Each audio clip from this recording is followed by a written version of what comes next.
Oh, Gandalf just woke up because the podcast started. Hello, this is Lisa Russick with the podcast We're All Psychic, and today we have a wonderfully awesome guest, and we have been talking. Joy, would you like to say hello? Hello, everybody. Thank you for Gandalf said hello for you It's first. great to be here. What a beautiful cat you got there. He is a beautiful cat, and he's wanted to hear the answer to what you say to the question. Do you think we're all psychic? Yeah, we're all. Do I think we're all psychic? And Gandalf wants to know too, I guess. So okay. I believe we have the ability. I wouldn't say every single person on the planet has that ability, but I would say virtually all of them. Yes, but until we awaken to it, it can lie dormant. It's like I used to work with, horses and such. And until I got into doing this, learning about the power within ourselves, like on the personal spiritual growth path, I had no idea I had this gift. I was completely shut down and numb. So yes, it was within me, but I certainly wasn't. I'm just going to change something here on my screen. There you go. I certainly wasn't aware of it. So I believe, yes, the vast majority of us, virtually everybody on the planet has that ability, but not many people are aware of it. I agree with that. I think more and more are, though, fast, really fast. And Gandalf is totally aware that we're all psychic. He has answered the question many times. And how do you prove of her answer? He says every answer is acceptable. Yours is especially I love that. I love that. Yeah. I love that.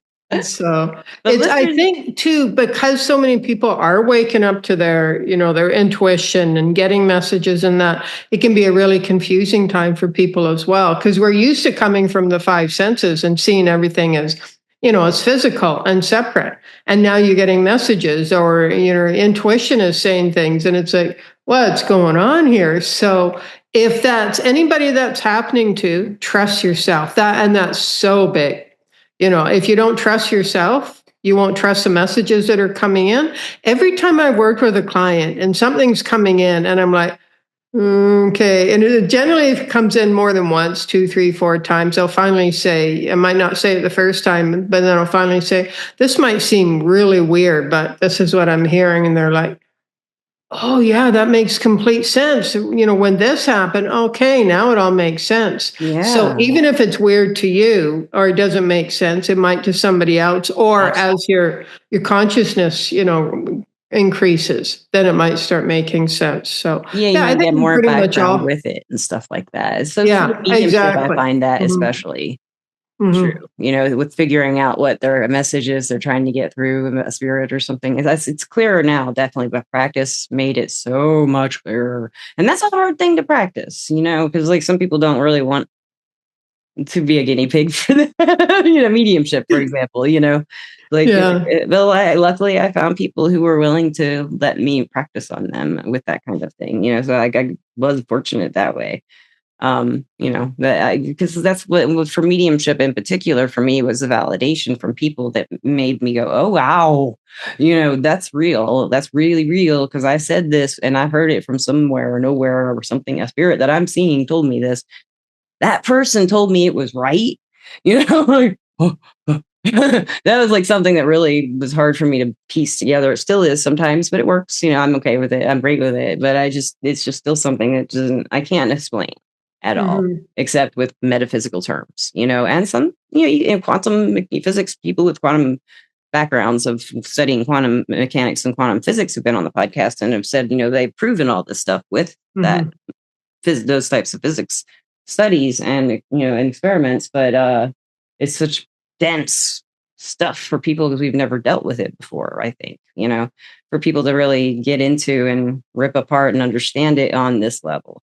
If they called it something simple, instead of physics. yeah, that can be okay. That's too much for me, but yeah, you just say the word physics and most people go boom. Yeah. You're just talking to each other through beyond the five senses. Yes. Instead of using words like this, telepathy, you're just communicating through the energy. And when you can start to grasp that, and it's like, okay, I am hearing what the person said, and you can start to get out of the five senses and believe that. And then, when it's validated, it's like, wow, this is real. So anybody who's starting out, you can have that validation. That's great. So important. Yeah, it really is. Yeah. And listeners and watchers, this is a video on Spotify and YouTube, and we are going to, she has many special skills and talents and interests. But today she was going to say, she had written in her email, would you like me to definitely a demonstration? And we had decided to wing it, but kind of thought, I'd love a demonstration. She does a lot of stuff with ancestral healing and trauma healing. And listeners have been listening to me go through a PTSD issue for about 3 months now, like really about 2 months. But I've never had a PTSD issue that I knew of until it hit me. I went to a psychologist. I've been seeing psychiatrists all my life. I have a medical condition called Ehlers-Danlos syndrome that causes a lot of it's a connective tissue disorder. Mm-hmm. And so it's genetic, but it makes all my connective tissue different. And I've always had psychiatric care because the first symptoms were mental distortions of reality. Surprise. So listeners and watchers, she was going to walk through. So maybe you could help me with this PTSD trigger I just went through. And it is partly with the medical system and some neglect, from throughout my life from all kinds of people that I loved. So that listeners know this if they've been listening to the podcast. And if you don't know it, now you do. So that's what I was wanting to ask you if you could help me with as a demonstration for the listeners, if you're interested in helping me with that. And just however you do it, I'm open and ready. So you say it's just the past few months that it's really been triggered. Is it because of the medical system, like the health issue in the medical system, or is there something else? Or that was the trigger. That was the trigger. Okay. But that wasn't the root issue. The trigger was a psychiatrist who called me a drug addict after I told him about people in my life all being alcoholics. And that's what was really upsetting me. I had a lot of people in my life who were heavy drinkers. And I used to drink very heavily, but I don't anymore. So and he called you a drug addict? Well, for the medication I've been prescribed all my life. Mm-hmm. And I don't do anything illegal. So yes, it was very triggering for me because I've been gaslit by the medical system all my life. I didn't get the diagnosis I just told you about until I was 47. So I was obviously born with scoliosis. I have scoliosis. That's something you're born with, right? And no one told me until I was 47. Okay. I was just gaslit all my life, told I was a hypochondriac by my parents and family. So I'm getting very vulnerable here. I can't see how they wouldn't know I had scoliosis. Yeah. How could they not know that? I mean, I guess it's possible. I asked them about it and they didn't answer. So, Okay. So what I'm getting, I still don't know exactly what the trauma is, but what I'm getting is the anger and exhaustion with the medical system. So very much so. Very much so. So going forward, Lisa, because otherwise, if you don't know what you want to move forward to, then you can just keep going in circles. So going forward, ideally, how would you like to be treated, say, by the medical system, your health, and what would you like to create in life? Just give me some kind of an idea. It doesn't. I would like the doctors to. They always they project. I don't know if you know anything about human design, but this was a good explanation for what happens to me. The two numbers that I'm associated, there's numbers in human design, minus 3 and 5. And that 5 says people project onto me, but I'm not aware of it. And I was like, yes. So all my life, people have projected onto me, and doctors always project. If they look at my psych med list, I always get those doctors who don't go, I want to help you. You poor thing. Okay. If they knew what psychiatric problems really were like, that's when they were human. That's what they would do. Here has that anger. So I've had a lot of very bad treatment from the medical community all my life. So it sounds like you get more of the egotistical doctor rather than the compassionate. Well, I also had at 5, I did have a traumatic episode with a doctor trying to give me I had a very bad infection in my eye. So I had a high fever and it was eating into my brain and bacteria. And they put me in the hospital and I wouldn't take the IV because it hurt at 5, Mm-hmm. And the doctor did come in and he talked to me, told me it wouldn't hurt, but it did. Apparently, I stood up on the bed and I screamed and yelled at him how he lied to me. You're a doctor. You're not supposed to lie to me. I was kicking and then yelling. And they had to hold me down every 6 hours and give me a shot in the butt. And I had my mom and 4 nurses holding me down every 6 hours for a week. like up on my stomach and putting a shot in my butt, and it hurt because those shots hurt. Oh yeah. Yeah. And that hurt a lot worse than the IV, but I didn't understand. I was just scared and sick, and they all just held me down. I screamed. They didn't calm me down at all. No soothing. Yeah, no, they didn't. No soothing. They didn't do that then. So I had epilepsy as a kid, so I was always getting needles, because they were always checking and taking blood and checking stuff. So yeah. I mean, I didn't get as many as you and didn't go through that trauma, but okay. So let's see what's here. So what you're looking for is you're looking for doctors to treat you, the medical profession, with understanding and compassion and actual, showing. I feel like I can contribute to knowledge about the disorder I have. Exactly. Yeah. And I'm good at this stuff. I love health. I study it. I just for fun. Okay. So just think about the way you've been treated, all your life. Just feel into that. What's interesting is I'm thinking of the ones who stood out, who are good to me, who made a difference. Okay. The ones who are standing out. So interesting that comes up first, because what's behind that is anger. A lot. Okay. Yeah. A lot of anger there. Sorry. And rage. So you're in this place where you're stuck in the anger and the rage, but because you're a light warrior, you're here to share the light, to support others in the awakening.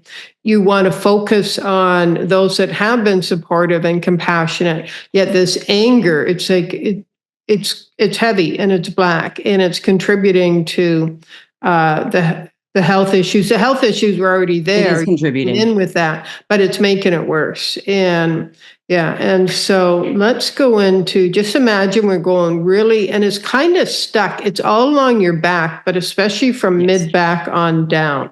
Yes. And that, I think, contributed to, you came in with a scoliosis, that contributed to it. And so it's a past life as well.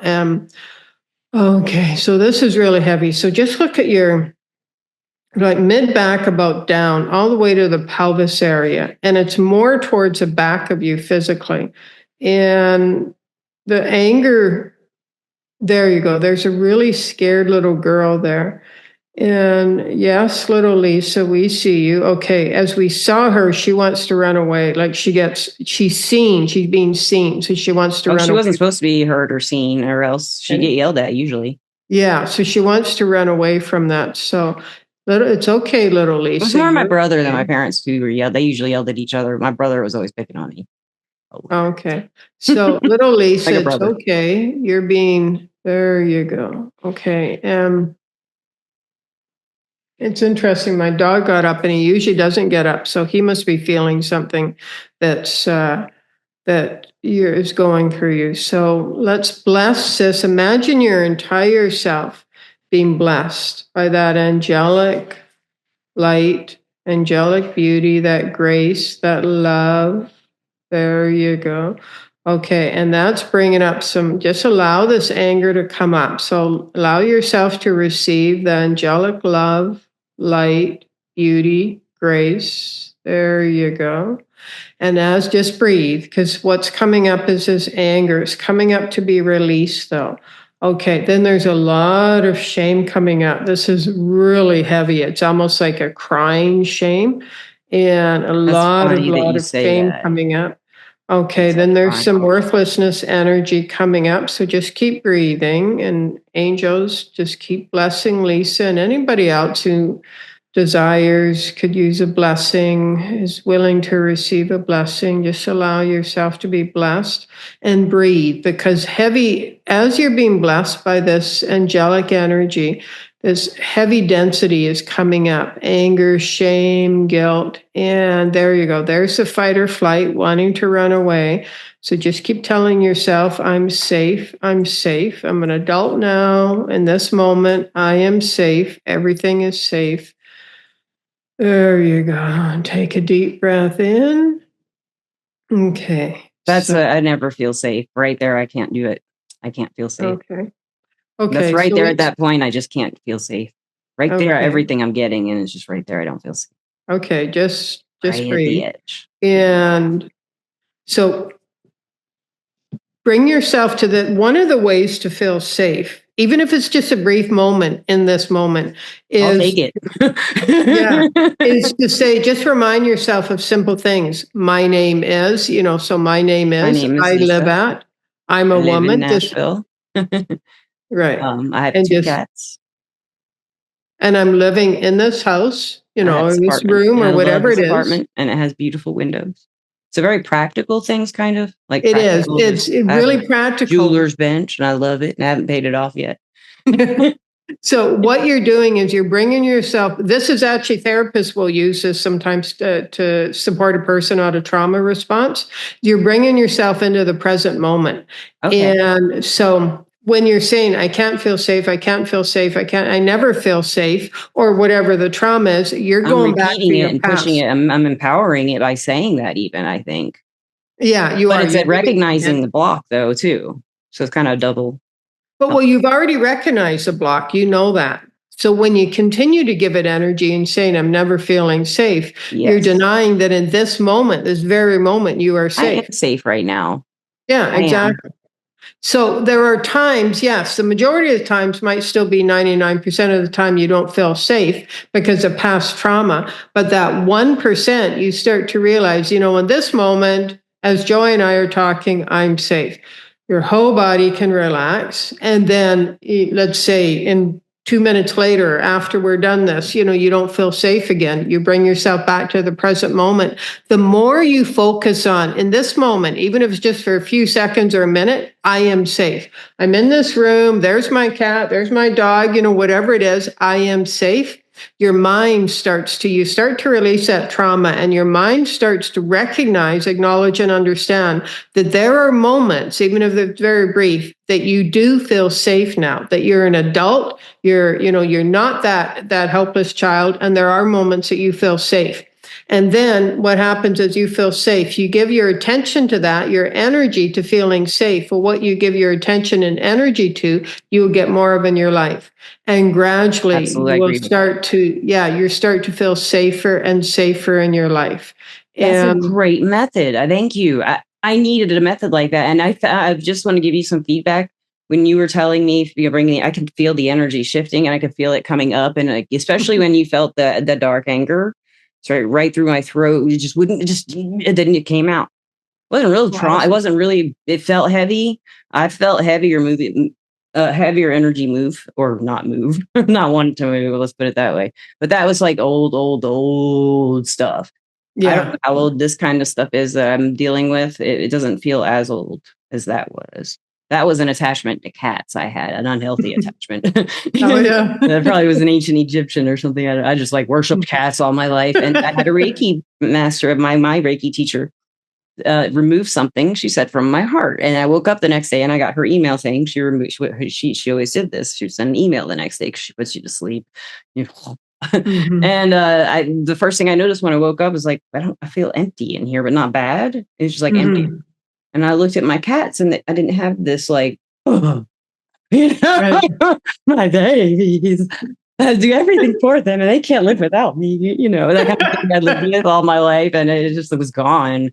But I did realize I could put it back, and I chose not to because I didn't need it. It's not a fun feeling to feel so desperate about my animals or anyone or anything.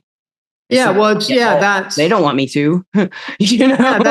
That's like a codependent, dysfunctional relationship, which we're taught in society, whether it's with an animal or a person. And what you're looking for, is a healthy relationship. Yes, where you're both, you both like yourselves, whether it's an animal, a person, or two people, and you're both emotionally fulfilled. And animals, they don't want us to. I mean, dogs are pretty codependent, but they are codependent dogs. They love it.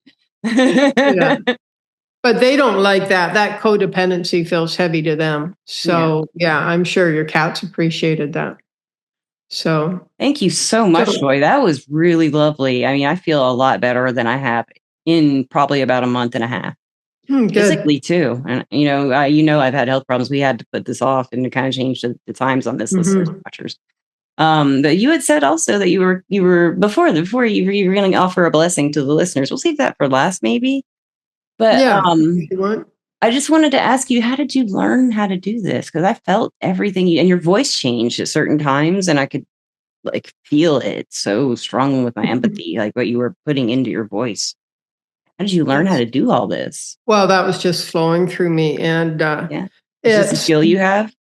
Just 30 years on the path and a lot of inner work. Like really, I actually wrote out my vision. I went to June 1998. I went to a workshop. First time I'd ever heard of vision, because like I said, I used to work with the horses, and then I was introduced to this path, and left the horses and just started getting odd jobs in that. Then when I wrote the vision out, I went, well, I want to be a coach, and I didn't. Like I'd had a couple coaching sessions by that time, but I didn't really know what I meant. I knew I wanted to help people. And if I you wrote can help a horse, I swear, if you can fix any horse of any ailment at all, you can fix any person. Horses are the most independent, freedom-loving animals. I love them. They're beautiful. Yeah. And they are freedom-loving, and they just, they have personalities. They can be intimidating. They can make you laugh. They can make you dance. You know, I love horses. I do. Yeah. Awesome. Yeah. Awesome. I love them. And so once I wrote that vision out, I wanted to support others. But I realized I had to I did a ton of inner work, and then a lot of trauma came up, memories, like 8 years of repressed memories around sexual abuse. And then I was also really, really shy, extremely shy. If you didn't have a horse when I left the racetrack, I had no idea how to talk to people whatsoever. Oh my gosh. If you didn't have a horse, like all I knew were horse people. Yeah. And so I had to learn how to, communicate with my own species again. And so it was an interesting journey. But then I guess it was September 2015. I was working, the last job I had, I was working trade shows throughout Canada. And I came back from the last trade show. I'd been back east for 3 weeks, and I went, okay, it's time to start doing this full time. So I gave my notice and just committed to doing this full time. And it was I had done work like this before, generally just for people for free but it wasn't really, I guess, packaged in this way. And it was just one day I was kind of zoning out, and it came in like this, just kind of came in. And then I started working with a friend of mine, and she said, mainly I started just looking at the energy blocks first of all, but then I started giving suggestions, and then I moved into the clearing, and it just kind of evolved. And then, I started doing the shows like this and haven't looked back. I can't believe that you used to be shy. I just can't believe I used to be really shy. I'm not anymore. So I have a little bit of it, but not like I did. I can't believe you used to be shy, though. That's really interesting to me. Pain. You seem so confident, and especially if you can work with horses. I would imagine. I have one friend, an old friend, who she was an Arabian horse breeder. She did the actual insemination. I was out to do the movements and everything. I don't want to do that right now. But she did that part of it, and she put the horse. I was there sometimes when she would work, go to her job, but she also trained them. And I love those Arabian horses. We go to horse shows and everything, and I just love them. They're beautiful. They are. What kind of horses did you mainly? Is there a certain type? First 10 years of my life, I showed horses, and so mostly worked with quarter horses and some, I showed a quarter horse. He was half quarter horse, half thoroughbred. I showed several horses, but his name was Harmony too. Yeah. So I showed him. I did quite well. I got, some provincial awards my last year showing and such. And then I started on the racetrack. So they were thoroughbreds. So I would train and exercise thoroughbreds. That is so cool. That is amazing. Some of those. There was a stallion where she worked named Black Magic, and he was a stallion. He was definitely frustrated all the time. And he would talk about it all day, like all around the horse place. It was a huge place. It was like Arabian horse breeding facility and training place. And you just hear Black Magic, they give me a horse to love. I just take any horse to love. And he'd just be crying about it all. You go up to him and pet him a little bit. And he just like, give me a horse to love. That's and he was huge. He was a beautiful black stallion. He was Black Magic. That horse fit that name. And he was rippling muscle and just like black, sleek, shiny, everything, ears like Wow, stunning. But that horse stood out to me. And there was an old fat horse there. And my friend Tori could not get this horse to do a damn thing. And I went with her one day and I met this horse and I love this horse. She's like me, didn't want to do a thing. So she was training this horse and the horse, I don't feel like going around in a circle. And for some reason, I just got a little hair up me and I started running next to the horse and then the horse speed up a little bit, like, what's going on here? And I was on the outside of the ring and she was in the center and the horse was going around the inside. And every time she would come up to me, she'd get a little faster, faster. And then she was foaming by the end. And we had been going and going. Every time she got up to me, she'd get faster and she'd go faster and faster and faster. And she was so happy by the end of it. And her saddle was soaked. Her saddle pad was dripping. And so I've never seen her do that. It was so much fun. And that was like playing with the horse. Who gets to play with a horse, right? That was an amazing experience for me because we were just like kids, kind of like you play with a dog. But that's awesome. Horse. Big fat lazy horse. That's awesome. I actually wanted to do the equine therapy, like where working with horses and then you work with clients. And it's called equine therapy. There's different names for it. Interesting. And so you actually use horses as a way so the client would interact with them, sometimes, with a fence between them, and they interact with the horse and the horse. If you know horses and like counseling or therapy, like psychology, then you can tell what's going on with the person based on how the horse reacts. And that's actually what I wanted to do. And I got some books on doing that. But financially, I just couldn't, there's no way. The certifications, I guess, and stuff that you'd need to do. I think you already can do it. Obviously, you're capable. Yeah. It just like it's so weird in this field. You have to have a certification now. What? Yeah, and who made this certification? I have an argument here. Yeah, but it's interesting. When I did work one equine therapy program, it was just one day, and she was she'd done a lot of training as a therapist, but to do that, like she needed a horse. They called him a horse wrangler, and because I'd spent my whole life with horses, she had me come. I didn't have to really do anything. It was just in case something happened. But I remember one woman there. She walked up to the horse. The horse was in a field, in a paddock. And the horse came to her, and right away I could see she's got trust issues. But I was a wrangler. I couldn't say anything. But then afterwards, they all sat in a group, and sure enough, this woman said she had trust issues. The animals will tell you. They reflect. I know my cats were mirrors a lot of the time. Other people's pets seem to be, especially cats, seem to be mirrors for people. Mm-hmm. And dogs are kind of like, I think from what I can tell with dogs, you see how that person loves how a dog acts. Mm-hmm. If they're not self-conscious, because if they see someone new, they're usually like, hey, new person, let's have you and me do some stuff first, and then I'll display all the problems. My dog just I'm amazed at how he'll be sleeping. He won't move, eyes shut. And I'm like, okay, I'm going to sneak out while he's sleeping because I don't like to, he's an old guy. I don't like to leave him for too long. I'll put my hand on the doorknob. He'll pick up his head and open his eyes. Like that's how intimately he knows my energy. Yeah. So that's so cute. They notice when I'm about to get ready to go somewhere. I'm usually at home, because I work from home and everything most of the time. So they do kind of like when I'm putting my shoes on and stuff, even if I haven't gotten to the point where I'm putting my shoes on and I'm just like making plans to get ready with someone on my phone. There's cats and cat heads up in here. What are you doing? What's going on right now? Because you saw how Gandalf came running right when we started the podcast. Yeah. He felt my energy change because for some reason, whenever we start one of these podcasts, I get amped as soon as the recording starts. So I want to ask, where can the listeners find you or get your services or, learn more about this, you and all the things you've done? Yeah.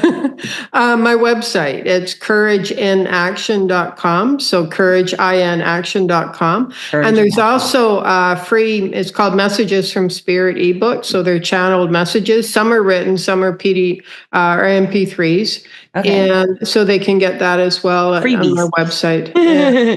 And all kinds of good stuff. That's I'll put that in the podcast description, listeners and watchers. And at this point, I would like to thank our sponsor, Everclear. Everclear is an advice app and website where you can get advice from psychics and empaths so you can get the clarity you need to create the life you deserve. And I am an advisor on Everclear under the name Lisa P. And we're changing it to Lisa Russick. It's supposed to happen any day now. My real name. That's a long story. But if I've been Lisa P on there since they started, but we're changing my name. So and it's just an application. It's also a website. You can go to everclear.com, or I think they call it Everclear Advice app in the Play Store and Google Play Stores and the Apple Play Store or Apple Play Store. Someone's going to slap me for that. I don't know who, Android or Apple. Somebody's going to get me. There's so many the Apple Play Store now. Yeah. Somebody's going to be very upset. Like I said, I don't know who would be more upset. And lastly, I usually ask for advice, but if you want to offer a blessing or any kind of offering to listeners and watchers, that's all. Or if you'd rather give advice or both. No, let's do a little bit of a call it a process here. So we'll just see where it goes. So just take a deep breath in. Just let that life force energy. There you go. Just let it fill you up. Allow yourself to receive. You deserve and you're worthy to receive. So receive that beautiful, blessed, angelic life force energy. There you go. Let yourself fill up with that. And you can continue doing that. We're just going to go in and see what has come up here. And the first thing that's come up is both an anger and anxiety in the sacral chakra. So this is for everybody who needs it, who's willing to release and move through this. So an anger and anxiety in the sacral. And there's a part of you that wants to run away from this. So let's honor that part of you that is feeling a little bit, not traumatized, but trauma is coming up. There you go. Yeah, there's the trauma. Okay, so we're going right into that first chakra. Actually, this is, if you're willing and if you're feeling very courageous, just allow. We'll only clear as much as you're ready and willing. You can also negate any clearing afterwards by saying no. So you're safe. We're going to your feet. And so this has been rooted into the earth, and this is anger, anxiety, and trauma. So it's trauma from this lifetime, maybe even some past life trauma. Just breathe. There you go. So with your permission, again, you can say no if you're not feeling safe. We're going to call on Archangel Michael to cut the cords to this trauma between the bottom of your feet and the earth so that you're no longer grounded into it in the earth. Okay, just breathe. Just breathe. There you go. Your whole self relax. And now just imagine this energy of trauma and anger, anxiety coming out right from the bottom of your feet, moving all the way up your legs, through your knees, up your thighs. There you go, up over your hips. Just breathe. There you go. There you go. And all the way out up the top of your head. There you go. And take a deep breath in. Now you want to be grounded because otherwise we're not going to leave you. Otherwise you'd be walking around maybe feeling a little ungrounded and dizzy. So decide how you would like to feel. Say happy, light, free, inspired, creative, appreciated, valued, honored, respected, blissful, peaceful, adventurous, abundant in the flow, allowing ease. There you go. There. And you can just, you don't have to choose all of them. You can just say, I'd really like to feel happy, or I'd like to feel safe or peaceful, whatever it is. There you go. Now imagine you're feeling good about yourself because you're allowing yourself to feel your heart's desires. You've decided how you would like to feel, and you say to yourself, you know what? It's okay for me to feel good. It's okay for me to feel happy, creative. It's okay for me to feel peaceful and safe. And in fact, it's time for me to start feeling peaceful, safe, happy, inspired. It's time for me to allow myself to feel and receive abundance and to be in the flow. Just allow yourself to feel really, really, really good in mind, body, spirit, soul.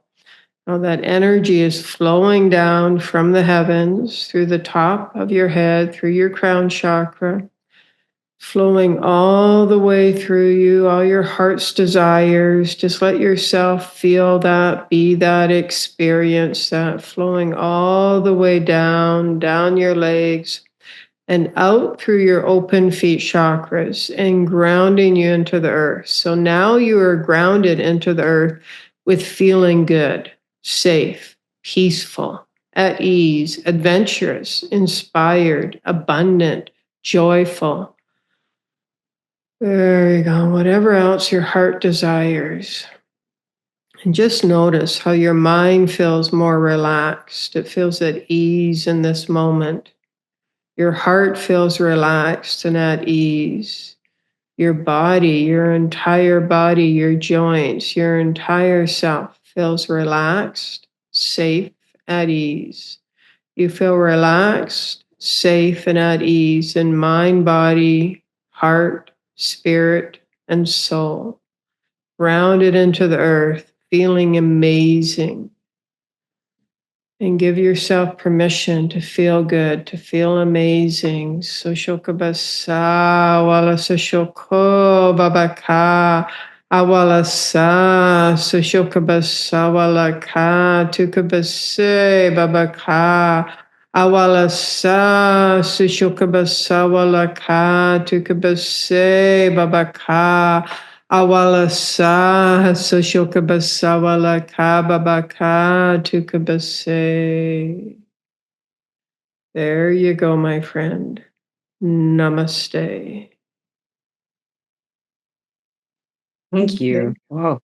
At the end, when you were saying that, I don't know if that was light language or what that was, but I felt it all come out my hands. Like wow. I had my hands like down between my knees on my feet planted on the floor, and all the roots went in.